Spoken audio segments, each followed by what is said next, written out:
Jadi impian saya di masa depan nanti ada dari Anda yang menjadi pemimpin dalam dunia pergerakan. Ya. Ada di antara Anda yang menjadi pemimpin di sektor bisnis. Ada di antara Anda yang bisa menjadi pemimpin di sektor politik. Itu adalah hal yang menjadi cita-cita Agni. Dan saya akan bekerja keras untuk memandu Anda semua agar Anda bisa bertransformasi. Begini teman-teman semua. Pembelajaran di Avalon ini orientasinya adalah membuat Anda menjadi manusia yang penuh daya. Manusia yang bisa mendaya gunakan semua perangkat kecerdasan. Saya bisa seperti ini, bisa multitasking, bisa multi peran. Dan semua peran itu saya jalani, nggak ada yang asal-asalan. Ya, saya seringkali dengan lugas mengatakan bahwa saya adalah sosok yang jenius di bidang saya. Saya jenius di bidang spiritual, saya jenius di bidang leadership. Itu karena saya mendayagunakan mulai dari otak saya, pineal gland saya, hingga rasa sejati saya. Jadi tidak ada yang saya tinggalkan. Kenapa otak ini kemudian tetap dipakai? Ya karena kita ini makhluk fisikal. Yang basis kesadarannya ya ada di otak itu. Otak ini alat yang menjadi dasar dari adanya fungsi pikiran. Yang dalam bahasa Inggris disebut sebagai mind. Saya bisa ngobrol dengan Anda, mengerti apa yang Anda katakan, ya karena otak saya masih benar. Anda bisa memahami apa yang saya katakan, Anda sadar nama Anda silos karena otak Anda masih lumayan benar. Makanya tidak mungkin kita tidak menggunakan otak ini dengan segala fungsinya. Tetapi kita tidak bisa berhenti hanya menggunakan otak itu saja. Untuk memahami jagat raya yang multidimensi ini, kita harus menggunakan dua perangkat lainnya yang kita sebut sebagai pineal gland dan rasa sejati. Apalagi kalau kemudian kita mau hidup dengan hati yang murni, itu tidak mungkin kalau kita hanya mengandalkan otak kita. Ya. Jadi sekali lagi, metode kita adalah mendayagunakan semua perangkat kesadaran kita. Sehingga kita ini betul-betul menjadi harmoni antara kesadaran ragawi, kesadaran jiwa, kesadaran diri sejati. Nah, menyangkut otak kita. Dengan otak inilah ya, kita punya fungsi pikiran. Dan ini kalau di breakdown, diurai lagi, sebetulnya jadi ada 6. Dengan otak ini kita menjadi punya fungsi identitas diri, ya, punya yang namanya ego, punya kesadaran bahwa masing-masing orang itu berbeda. Saya bisa menyadari bahwa saya SHD itu berbeda dengan Siroj. Mau dibolak-balik kayak apa, mau pakai filosofi kesatuan, mau filosofi apa, tetap aja faktanya kita berbeda. Tetap kita beda nasib, ya apa enggak? Wajahnya aja beda kok. Ya. Level kegantengannya aja beda gitu ya. Level kesadarannya beda, mau disamain kayak apa? Ya. Jadi itu fungsi identitas diri. Jadi itu jangan diabaikan. Semua yang ada di sini ini, itu masing-masing pribadi yang berbeda. Tetapi nanti lewat jalan spiritual diajak untuk mengetahui titik kesamaannya. Oke, bisa dipahami ya. Ini fungsi pertama dari pikiran. Nah, kalau fungsi ego ini tidak dikelola dengan baik, nanti dia membawa kita itu menjadi self-centered.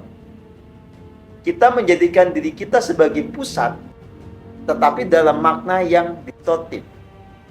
Kita ingin semuanya itu diarahkan untuk kepentingan kita. Jatuhnya ini disebut sebagai menjadi egoistik. Ego itu satu hal yang pasti ada. Saya juga punya ego. Tapi saya tidak lagi egoistik. Oke, bisa dipahami. Oke. Kenapa tidak egoistik? Karena saya menundukkan ego saya pada jiwa saya, pada diri sejati saya. Makanya kalau orang tidak mengakui keberadaan rasa sejati, udahlah pasti ngayal nantinya. Pasti senangnya itu berasumsi dan pasti senangnya itu egois. Walaupun dia seolah-olah tercerahkan. Oke, ini satu fungsi.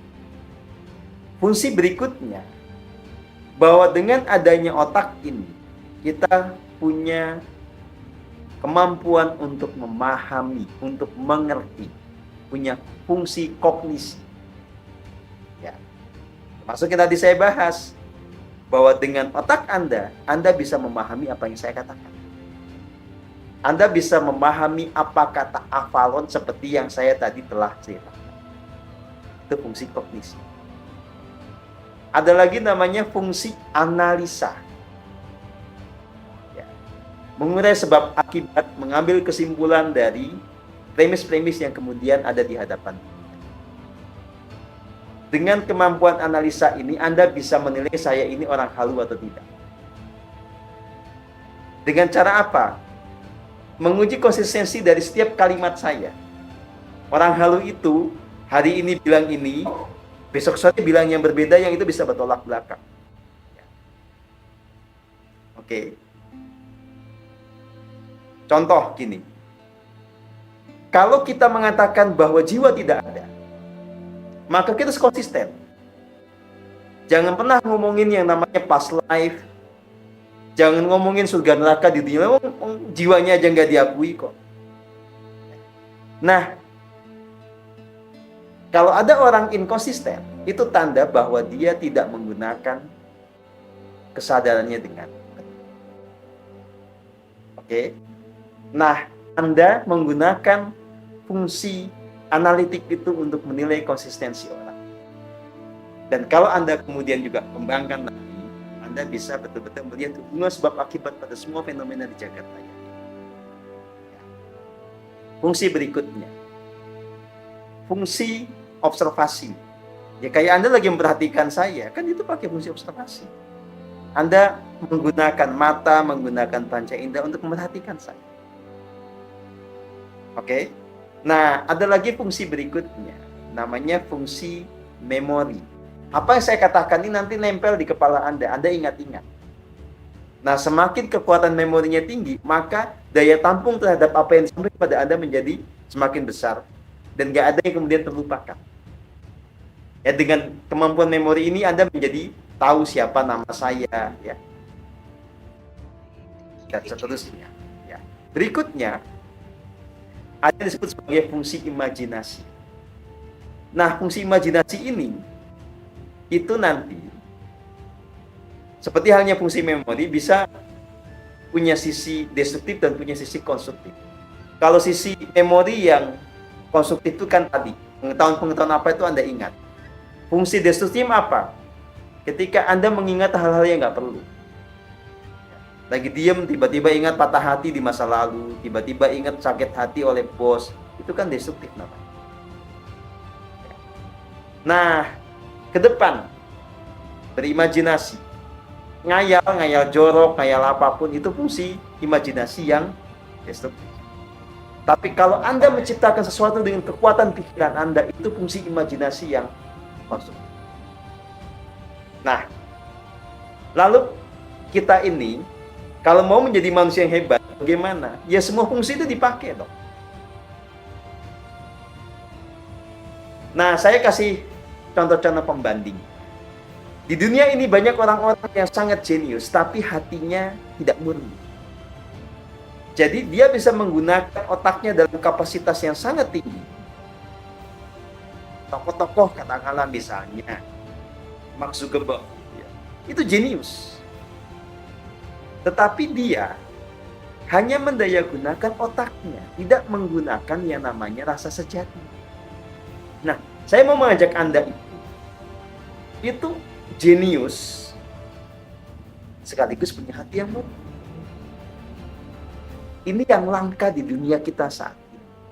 Kebanyakan itu di dunia kita ini adalah orang-orang jenius yang tidak punya hati yang murni. Makanya dia menggunakan jeniusan dia itu untuk kemudian memanipulasi orang lain.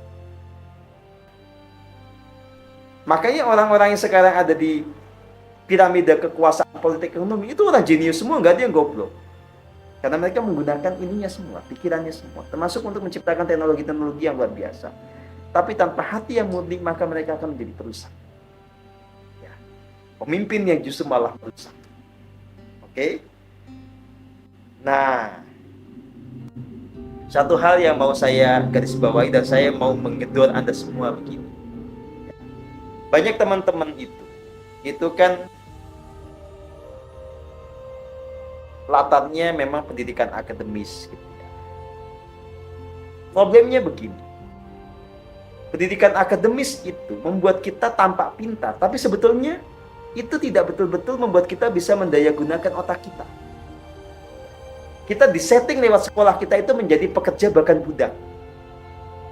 Makanya ada istilah corporate slave. Kalau zaman dulu kan budak itu nggak keren amat ya. Sekarang karena dibingkai dalam koridor korporasi jadi tampak keren. Karena walaupun ada budak tapi kan punya ID card, kantornya di gedung-gedung yang tinggi gitu ya. Gitu. Keren gitu. Gajinya juga gede, bisa nonton film kalau waktunya datang gitu ya. Tapi sebetulnya Anda itu menjadi budak itu sebuah kepentingan yang luar biasa besar. Nah, Anda dicetak oleh pendidikan kita untuk menjadi itu. Jadi boleh pintar dalam batasan tertentu, tapi tidak akan pernah menjadi jenius. Karena kalau jenius, Anda akan mengganggu stabilitas yang ada di piramida puncak kekuasaan. Makanya sepintar-pintarnya Anda yang sekolah akademik biasa itu kemampuan otaknya itu paling dipakai 5-10%. Sementara orang kayak Mas Zuckerberg itu bisa 60% menggunakan kemampuan otaknya. Bisa dipahami? Jadi yang kaya siapa, yang miskin siapa itu jelas. Apalagi rakyat jelata. Punya otak nggak pernah dipakai juga mereka itu. Ya. Karena nggak dikasih kesempatan, nggak di training juga untuk menggunakan otaknya dengan benar. Nah, saya adalah orang yang kemampuan otaknya terdaya gunakan dengan baik. Pada saat yang sama saya punya hati yang murni, punya kemampuan spiritual. Ini yang langka di dunia. Maka saya hendak mengajak Anda, itu otaknya dipakai dengan sebaik-baiknya. Anda menjadi orang jenius di bidang masing-masing. Saat yang sama Anda menggunakan kekuatan spiritual. Hanya dengan cara itu kita bisa mengubahnya. Hanya dengan cara itu kita bisa mengimbangi orang-orang yang punya kejeniusan otak tanpa kemudian. Nah, kalau kita bicara ras, ya, yang paling banyak orang yang jenius ininya ini siapa? Orang-orang Yahudi. Makanya jangan heran kalau kita minta kekuasaan di bumi ini secara politik dan ekonomi isinya kebanyakan orang-orang Yahudi. Sekarang orang Cina mulai nyusul. Sebagian orang India juga mulai merangsak masuk ke sana. Nah, kita orang Indonesia mau apa? Nah, oke. Sisi bahayanya kalau kita hanya mengandalkan kekuatan otak dulu tanpa kemudian hati adalah kita menjadi gampang manipulatif. Karena kita jenius, lihat orang lain goblok, kita gatal kan pengen ngerjain mereka. Kita pengen memanipulasi mereka, memanfaatkan mereka. Karena kita bisa. Nah, itu yang saya hendak hindari dengan kita mulai berangkat dari hati yang murni dulu. Kita punya rasa welas asih, punya kasih. Nah, masalahnya adalah banyak teman-teman kemudian ininya nggak beres-beres, atau ada yang keasikan untuk punya hati murni, otaknya lupa dipakai. Sehingga kita nggak bisa berkembang secara material. Karena kalau untuk membangun peradaban yang maju, secara material juga, ini harus dipakai, nggak bisa enggak. Oke.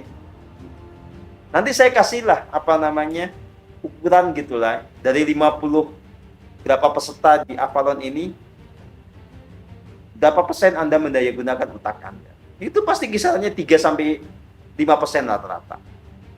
Gitu. Yang 15% itu yang tiap hari banyak pekerjaannya, itu yang mikir terus menghasilkan sesuatu yang baru. Itu aja segitu. Banyak kan nggak ngapa-ngapain, ngelamun aja kerjaan. Atau mengerjakan hal-hal yang mekanis yang udah bisa.